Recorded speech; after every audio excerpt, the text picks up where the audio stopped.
어느 언어나 이 다이성이 있습니다. 우리 한국말의 표현들도요, 같은 말에 조금씩 비슷하면서도 절묘한 다른 여러 의미를 가지고 있는 표현들이 있습니다. 재미있다라는 표현에도요, 조금씩 다른 또 여러 의미가 전달되더라고요. 제일 먼저는요, 그야말로 재미있는 것, 그죠? 즐거운 것, 그것을 의미합니다. 또 사업에서 이득을 본다, 경제적으로 좀 이득을 볼 때 재미있다, 재미를 보고 있다, 그렇게 표현하기도 합니다. 또 개인적으로 이 재미있다는 표현을 색다른 상황 속에서 사용하는 것을 경험한 적이 있습니다. 대학 시절에 오페라 공연을 준비하면서요, 학생들 서로가 서로에게 이렇게 서로의 노래를 조언해 주는 그런 기회가 있었습니다. 사실 흔치 않는 기회입니다. 서로 기분 나빠서 사실 조언해 주지 않거든요. 그런데 그때 제 친구 하나가 후배에게 이런 평을 하더라고요. 다 좋은데, 음정 박자 다 좋은데 노래가 재미가 없다. 무엇인가 매력이 느껴지지 않는다는 그런 말로 해석되었습니다. 재미있다는 말이 그렇게도 사용될 수 있구나 싶었습니다. 그런데 이런 표현이 영어에서도 동일하게 나타나더라고요. interest라는 표현에 재미있는 것, 그리고 이익이 되는 것, 그래서 매력적인 것, 그런 의미가 모두 있다라고 이야기할 수 있더라고요. 사전을 보니까요. 유익한 것은 재미있고 매력 있는 것, 그렇게 인식하고 있는 것이 동서를 분문하고 인지상정인가 봅니다. 우리 신앙생활도 유익한 것이 되면 참 좋겠습니다. 재미가 있으면 좋죠. 예배하는 것이 재미있으면 좋겠습니다. 말씀을 들은 대로 사는 것이 참 매력적인 일이 되었으면 좋겠습니다. 찬양하고 기도하는 일이 진정 내 삶에 유익이 되면 얼마나 좋을까요? 정말 신앙생활을 하면서 내가 느끼는 것이 그렇게 재미있고 이익이 되고 매력적이라면 더욱더 열심히 헌신할 수 있을 것 같은데 말입니다. 오늘 본문에도 바로 유익이라는 말이 나옵니다. 이 헬라어 케르데의 원형 케르도스는 이익, 이득이라는 뜻입니다. 본문에서 쓰인 말은 이 바울이 그리스도인이 되기 전에 유익하게 여겼던 것을 말하고 있습니다. 자기가 가지고 있는 것이 그것들이 자신에게 이득이라고 생각했었던 것들이었습니다. 그런데 잘 생각해 보겠습니다. 유익하다는 표현, 그것은 결국 그 자체가 목적이라기보다는 어떤 목적을 달성하는 데 있어서 그것이 쓸모 있다는 표현입니다. 내가 정말 궁극적으로 중요하다고 여기는 무엇인가가 있는데 거기에 쓸모가 있다는 이야기죠. 내가 달성하고자 하는 그것에 도움을 주시는 것이기 때문에 그것이 재미있고 매력적인 이익이라고 말할 수 있다는 겁니다. 그런데 그렇게 유익하게 여겼던, 바울이 그렇게 유익하게 여겼었던 것을 이제는 배설물처럼 여긴다고 이야기합니다. 왜? 자신이 달성하고자 하는 것에 그 유익하다고 여겼던 것보다 훨씬 고상한, 아니 자신이 달성하고자 하는 것의 유일한 한 방법을, 그것을 새롭게 찾았기 때문에, 그 고상한 것이 나에게 유익이기에 그것을 깨달았기 때문에 그것이 훨씬 재미있고 매력적이라는 것, 그것이 말하는 겁니다. 오늘은 바울이 그렇게 예수님 만나기 전에 유익하게 여겼었던 것을 확인해 보고요. 그리고 그때 그 시절의 바울의 모습과 비슷하게 아직도 예수를 믿고 있지만 아직도 유익하게 여기고 있는, 우리가 유익하게 여기고 있는 것들이 무엇인지 한번 확인해 봅시다. 또 바울이 새롭게 깨달아 누리게 된 매력, 그런 재미, 그런 유익을 이제 우리도 바로 그 유익을 우리의 삶에서 리얼하게 탐해 볼 수 있는 그런 시간이 되기를 바랍니다. 먼저 바울이 그 전에, 예수님을 만나기 전에 유익하다고 생각했었던 것들, 그것들이 우리가 현재 선망하고 있는, 우리가 원하고 있는 그 유익과 어떻게 닮아 있는지, 혹은 또 어떻게 다른지 한번 그것을 확인해 볼 수 있었으면 좋겠습니다. 오늘 읽지 않은 본문 앞부분인데요, 5절과 6절 말씀을 한번 확인해 보겠습니다. 우리 함께 읽을까요? 함께 읽어보겠습니다. 나는 8일 만에 할례를 받고 이스라엘 족속이요 베냐민 지파요 히브리인 중에 히브리인이요 율법으로는 바리새인이요 열심으로는 교회를 박해하고 율법의 의로는 흠이 없는 자라. 바울은 요즘의 말로 하자면 엄친아였습니다. 엄친아. 모든 것을 다 갖추고 있는 그 유명한 엄마 친구 아들이라는 거예요. 타고난 것도 그랬고, 그리고 후천적으로 자기가 스스로 갖췄던 것들도 그 시대 모든 사람들이 선망하는 그런 대상이었습니다. 그 시대 사람들이 진짜 열망하던 것, 바로 구원. 그 구원에 유리한 것, 유익한 것으로 여긴 것들을 다 가지고 있었기 때문입니다. 하나하나 그것이 어떤 것이었는지, 정확하게 무슨 의미였는지 한번 또 확인해 보겠습니다. 첫 번째입니다. 8일 만에 할례를 받았다고 그렇게 이야기를 하죠. 이는 유대인으로서의 이 정통성을 의미합니다. 이것은 믿음의 조상 아브라함 때부터 행한 일이었습니다. 창세기 말씀에 보면 그 아들 이삭이 난 지 8일 만에 그가 하나님이 명령하신 대로 할례를 행하였더라. 그렇게 되어 있습니다. 믿음의 조상 아브라함의 정통성 있는 아들 이삭이 하나님의 명령대로 태어난 지 8일 만에 할례를 받습니다. 결국 이것은 유대인들에게 율법이 되었습니다. 레위기 말씀에 8째 날에 그 아이의 포피를 벨 것이요 이렇게 율법으로 정해 주십니다. 그래서 유대인이셨던 예수님도 그 율법대로 할례를 받으신 것을 복음서를 통해서 알 수 있습니다. 누가복음에 보면 할례할 8일이 되매 그 이름을 예수로 하니 곧 잉태하기 전에 천사가 일컬은 바라라 이렇게 되어 있습니다. 그렇게 율법을 따르는 집안, 그런 혈통, 그런 정통성이 바울에게 유익한 것이었습니다. 바울의 혈통은 더욱더 자랑스러운 그런 혈통이었던 것을 계속해서 강조하는 것을 볼 수 있습니다. 두 번째입니다. 이스라엘 족속 베냐민 지파. 우리가 읽고 있는 한글 개역 개정 성경에서는 이것을 이스라엘 족속이요 베냐민 지파요 이렇게 쓰여 있습니다. 그런데 원어 성경에서는요 이 두 표현 사이에 뭐뭐 중에서 이 중에서라는 의미의 전치사가 자리를 잡고 있습니다. 즉 이스라엘 족속 중에서 베냐민 지파다 이겁니다. 하나님께서 야곱에게 허락하신 이름이죠. 이스라엘, 그 족속 중에, 그 택하신 족속 중에 더군다나 베냐민 지파라는 것이죠. 이 베냐민 지파, 그럼 베냐민 지파가 왜 긍지를 느낄 수 있는 이유가 있을까? 베냐민 지파는 분명히 작은 지파였습니다. 하지만 엘리트였습니다. 최고위층 귀족으로 여겨졌습니다. 사람들의 인정을 받는 있어 보이는 혈통입니다. 그리고 그 뿌리가 베냐민 지파의 뿌리가 어떻습니까? 이스라엘 그 아버지 야곱이 정말 사랑했었던 아내 라헬에게서 난 아들 중에 하나였습니다. 그리고 베냐민만이 그 야곱의 12아들들 중에 유일하게 약속의 땅에서 태어난 아들이었습니다. 그뿐입니까? 이스라엘 초대왕 이 사울이 바로 이 베냐민 지파였습니다. 예루살렘 성전도 베냐민 영토 안에 있었고 이 베냐민 지파가 군대의 요직을 맡았던 적이 많았습니다. 남북 왕국으로 분열되었을 때도 이 유다 지파와 더불어서 함께 남유다에 속한 정통성, 포로 귀환 이후에도 이 유다 지파와 더불어서 성전 재건의 주축 세력으로 활약했었습니다. 그야말로 정통성 있는 혈통이었습니다. 사람들이 인정해주는, 알아주는 그런 자랑거리였다는 겁니다. 또 거기에 이어서 이 바울의 혈통은 그런 무늬만 있는 그런 것이 아니라 쓰는 말, 정신도 그대로 유지하고 있는 그런 강조할 만한 혈통이었습니다. 세 번째, 히브리인 중에 히브리인이라고 표현되어 있습니다. 이 히브리인을 뜻하는 헤브라이오스는 히브리어, 이브리의 헬라어 음역입니다. 무슨 말이냐? 히브리 말, 이브리를 헬라어, 신약성경에 써 있는 헬라어로 소리나는 대로 쓴 말입니다. 그것이 바로 히브리인이라는 말의 그 단어입니다. 그렇다면 그 이브리라는 뜻은 무엇이냐?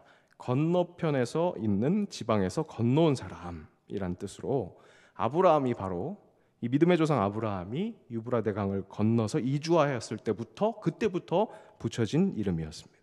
아브라함 때부터 이어온 그 정통성이 언어나 습관에 있어서도 그 특징이 뚜렷하게 남아있는 뼛속까지 히브리인이라는 그런 자긍심의 표현입니다. 근데 바울은요, 길리기아 다소 출신입니다. 아시다시피 그 지방은 정통 이스라엘 지역은 아니었습니다. 그리고 바울은 로마의 시민권을 갖기도 했었죠.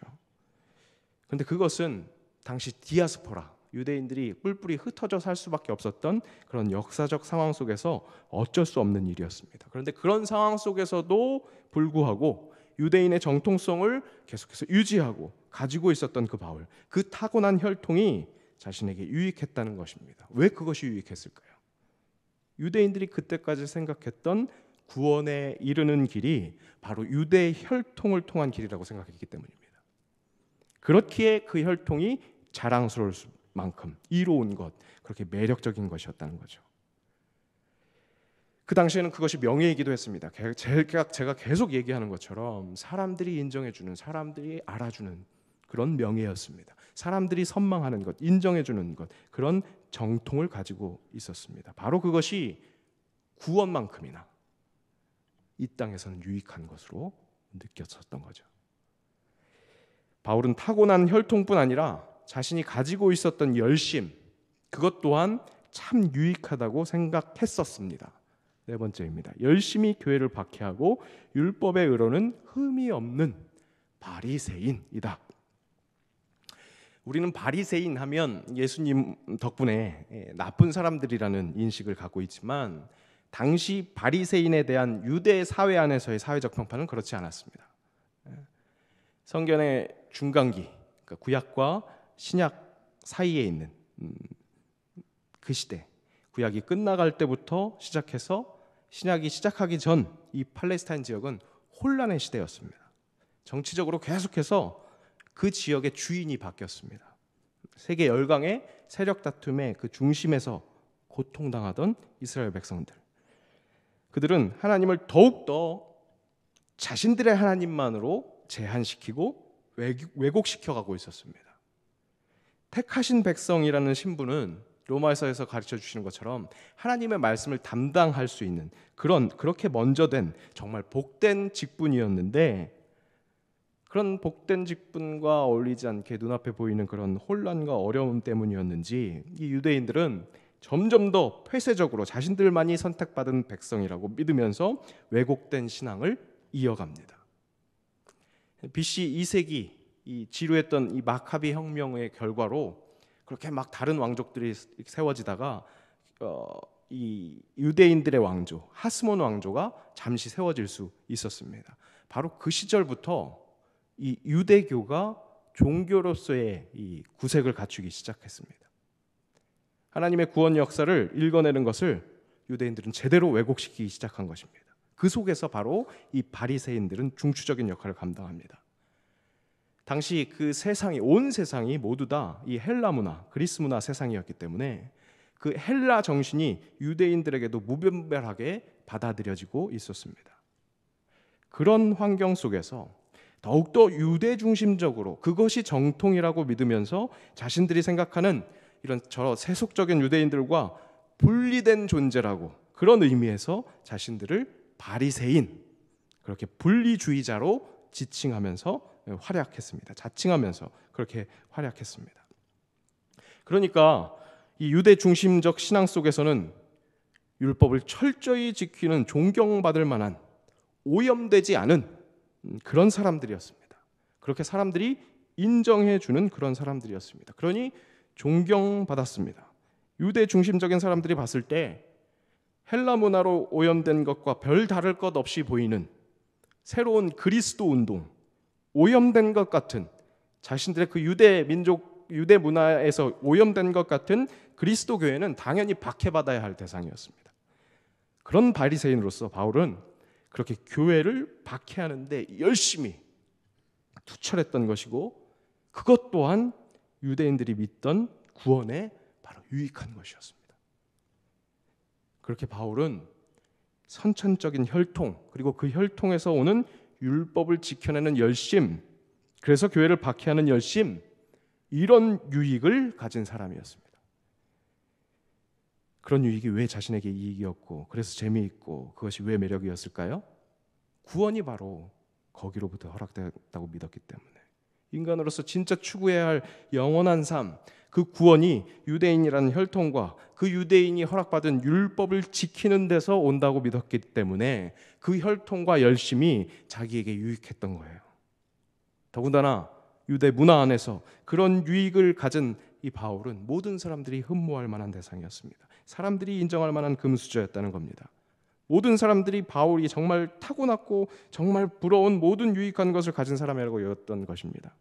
그런 사람들의 인정은 바로 이 땅에서 살아가는 데 있어서 구원만큼이나 좋은 것, 구원이라고 여길 만한 그런 것이었습니다. 결국 바울이 앞에 언급한 모든 것이 유익했다고 여긴 이유를 이렇게 정리할 수 있을 것 같습니다. 첫째, 그것이 구원을 이루는 데 유익했기에, 그리고 그 유익한 것을 사람들이 선망하니까, 사람들이 인정해 주니까, 이 땅에서 구원으로 여길 만한 사람들의 인정이 있었으니까. 진심으로 사랑하는 연동교회 성도 여러분, 우리는 지금 무엇을 유익하게 여기고 있습니까? 바울이 활동하던 그 시대의 유대인들보다 우리가 더 한심한 것은, 우리가 유익하다고 여기는 것을 확인해 보면 우리가 열망해야 할 구원의 자리에 이 땅에서의 편의, 이 땅에서의 잘 사는 것만 사모하고 진정 영원한 구원은 사모하지도 않는다는 사실입니다. 솔직하게 우리를 돌아봅시다. 내게 정말 유익하다, 그래서 참 재미있는 것, 정말 매력적이라고 느끼고 있는 것들은 무엇입니까? 우리는 왜 그런 것들에 유익을 느끼고 있습니까? 그것이 우리에게 구원을 허락하는 것들입니까? 구원은 우리에게 너무 추상적입니다. 거리가 너무 멉니다. 그러니 우리에게 유익한 것은 그저 지금 이 세상 살아가는데 편한 것, 내 기분을 충족시킬 만한 것들, 내 맘대로 되는 것들입니다. 굳이 이야기하자면 얻고자 하는 궁극적인 목표가 없습니다. 최상의 가치를 잃어버렸습니다. 궁극적인 목표 자체를 굉장히 수준 이하로 낮춰버렸습니다. 우리가 유익하다고 여기고 있는 것들은 그리스도 예수를 만나기 전 바울이 유익하다고 여겼었던 그 배설물로 여겼던 것보다 가치가 없어 보입니다. 구원, 영원한 것을 위해 유익하게 여기는 것들이 아니기 때문입니다. 그저 현재 본능적으로 동물적 욕구에 지나지 않는 것으로 보입니다. 그나마 조금 고등 동물로서, 그렇게 인간으로서 가질 수 있는 욕망은 다른 사람에게 인정받는 것, 그것이 조금 더 나아 보입니다. 그런데 바울은 그런 의미에서도 그 유익한 것들을 모두 다 배설물이라고 고백합니다. 배설물이라 하면 전혀 쓸모없다는 이야기입니다. 인간에게 구원이 허락되는 것은 하나님께로부터만 가능합니다. 바울은 바로 그 유일한 길, 예수 그리스도를 아는 지식이 가장 고상한 것이며, 그래서 그것이 가장 유익한 것이라고, 그것이 얼마나 빛나든지 이때까지 빛난다고 생각했었던 그 모든 것들이 똥으로 보인다고 그렇게 이야기합니다.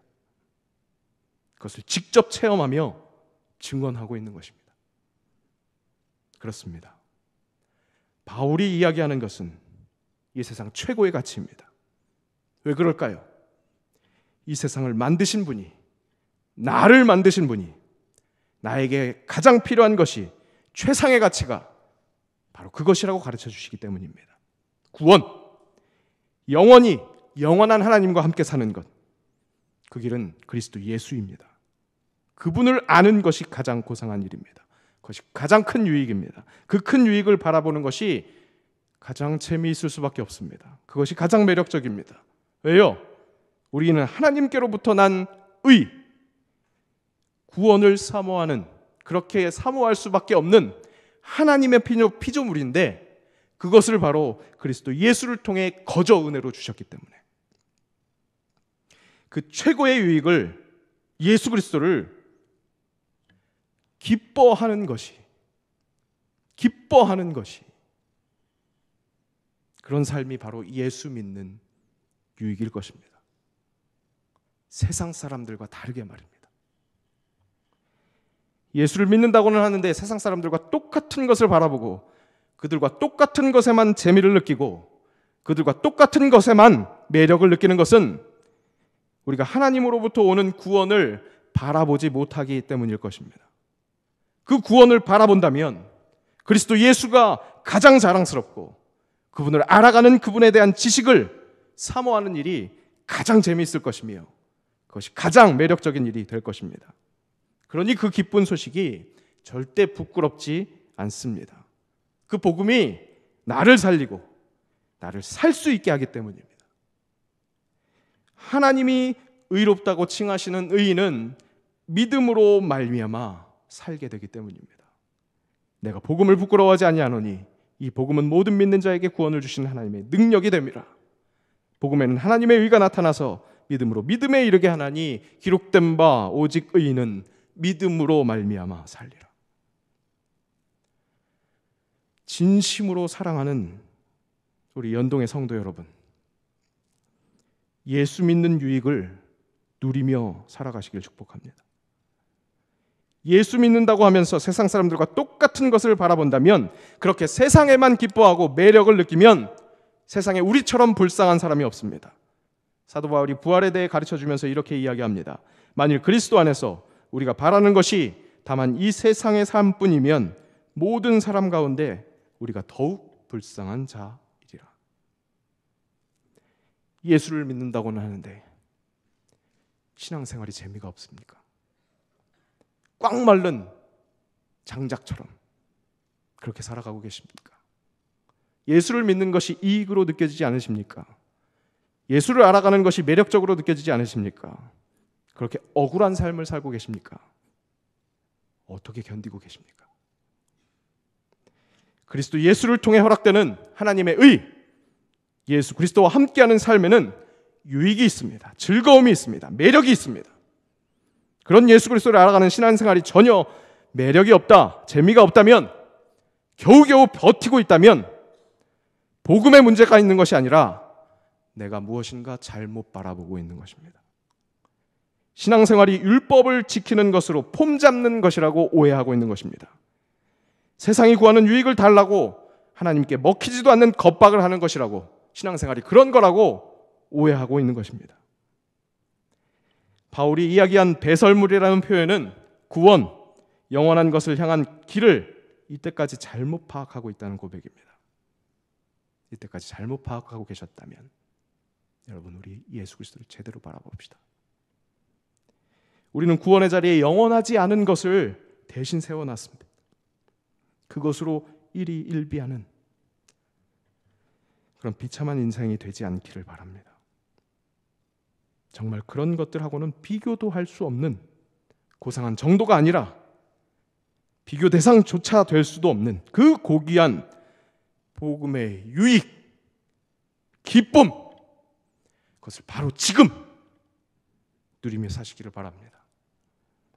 좀 길 수 있습니다. 영상을 하나 준비했습니다. 함께 보겠습니다.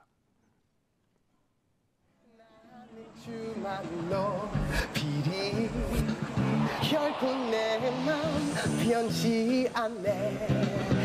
세상 모든 권세 모든 영광 십자가 앞에 다 버리고 나의 충성과 내 헌신 내 모든 소망 오직 예수, 오직 우리 주께, 오직 우리 주께, 오직 우리 주께. 우리 같이 할까요? 오직 우리 주께, 오직 우리 주께, 오직 우리 주께 난 찬양하리. God bless you. God bless you. Thank you. 노래 잘 들었어요. 감사합니다. 형 불러도 돼요? 그래 쇼 아우 감사합니다. 그래 오랜만이다. 맞아요. 잘 지내셨어요? 잘 지냈지? 아멘. 노래 잘해. 감사합니다. 노래 한 번 더 해. 내가 노래 한 번. 없어, 그 배터리 없어. 지금 배터리 없어가지고. 날이 이게 뭐야? 배터리 지금. 아 배터리 없다고? 네네네. 아 그래. 네네네. 어쩌나요? 조셉. My name is Joseph Butzo, born in Ohio and raised in Georgia. 한국 이름은 최준섭이라고 합니다. 4 years ago, first time I came here was to study Korean. Although I was born in America, when I'm in Korea, I feel like I have purpose. It's where I belong. Korea is home now.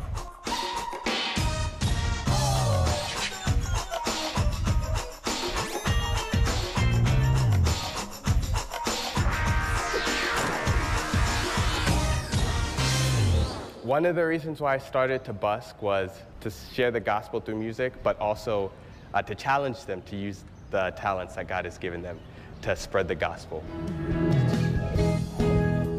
눈부신 햇살 저 하늘 넘어 내게 주어진 Here we go! 자. 내 안에 기쁨의 노래 멈출 수가 없네 주님의 사랑. 저는 한국에 작년에 이사했어요. 그때부터 좀 힘든 일이 많이 경험하고 있어요. 돈 좀 부족하게 되었고 외로웠고 지금도 힘든 일도 아직 있어요. 근데 어려움 가운데 진짜 하나님을 만났어요. 여기 있는 사람 중에도 지금 힘든 시간 있을 수도 있으니까 제가 말하고 싶은 말 있어요. 포기하지 마세요. 그것보다는 예수님 믿으세요. 진짜 많이 도와주실 거예요. 진짜 제가 경험했으니까 말하는 거예요. 예수님 진짜 살아 계시는 분이십니다. A lot of people are probably curious as to why I chose Korea to spread the gospel. But one thing is, as Christians, we're all supposed to spread the gospel. So I believe it wasn't me who decided to come and spread the gospel in Korea, but God chose Korea specifically for me. 찬양 진짜 은혜 많이 받았어요. 네, 감사합니다. 네네네, 축복합니다. 감사합니다. 저도요, 사랑.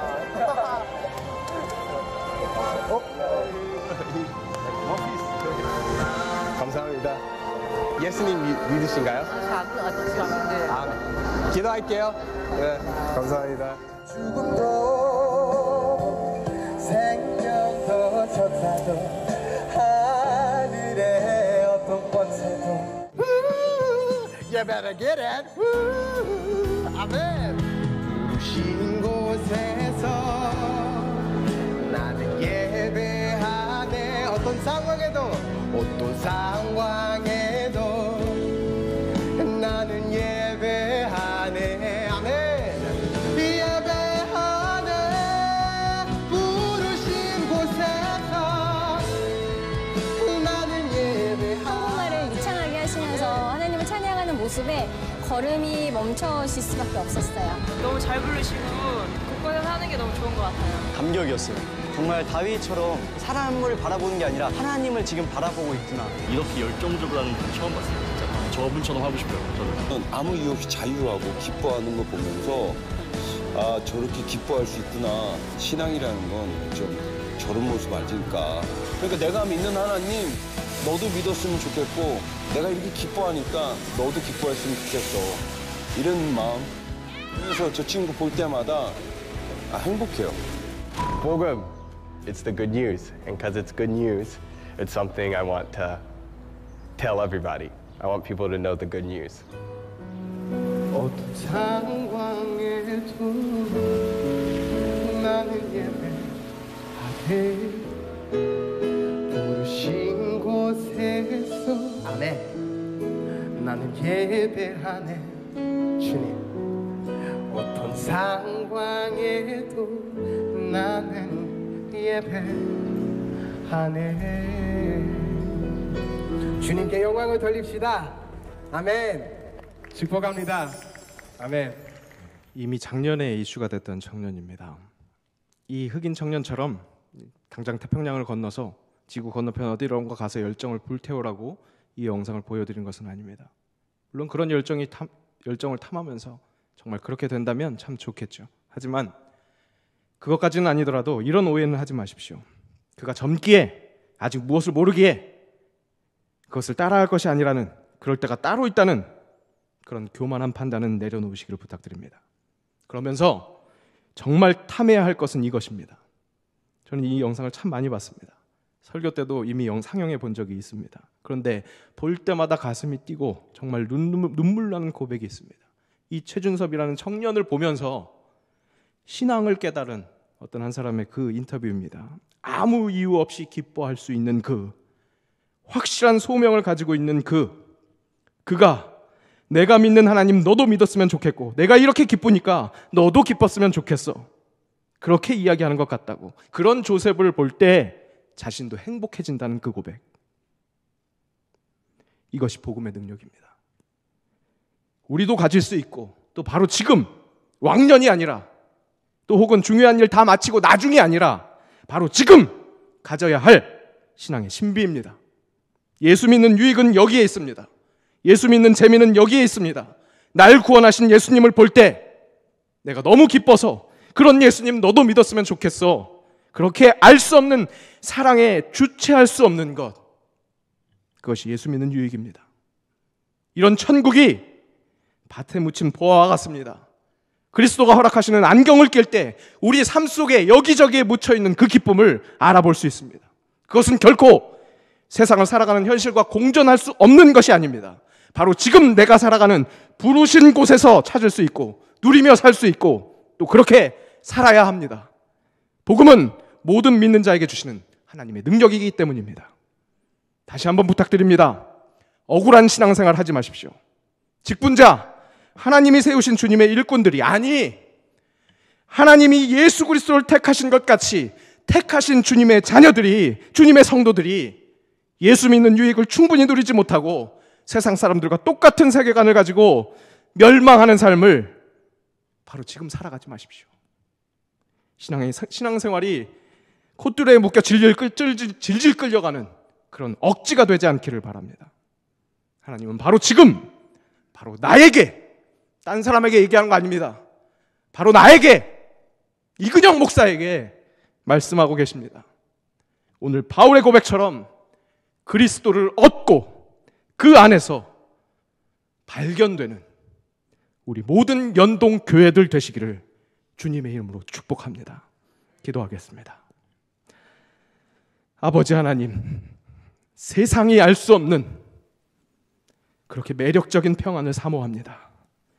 나에게 허락하신 그 구원의 기쁨이 예수 그리스도 한 분만으로 충분함을 고백합니다. 예수 믿는 유익이 내 삶을 온전히 지배할 수 있기를 원합니다. 이 세상 그 어떤 것도 비길 수 없는 하나님께로부터 난 의 예수님을 사랑합니다. 아버지 하나님, 우리 삶이 그 구원의 기쁨을 만끽하며 살아가는 진정 은혜로운 예배될 수 있도록 인도하여 주시옵소서. 그 견딜 수 없는 감격이, 그 유익이 다른 사람들에게도 흘러갈 수 있기를 원합니다. 신앙의 신비를 체험하며 나누며 살 수 있기를 원하오니 하나님 아버지, 내 속에 정직한 영을 새롭게 하시고 변치 않는 마음 새롭게 하셔서 구원의 기쁨을 감사하며 찬양하게 하시옵소서. 그렇게 예수로의 행복을 누리며 나누며 함께 살아가는 우리 연동교회 되게 하시옵소서. 예수님의 이름으로 기도합니다.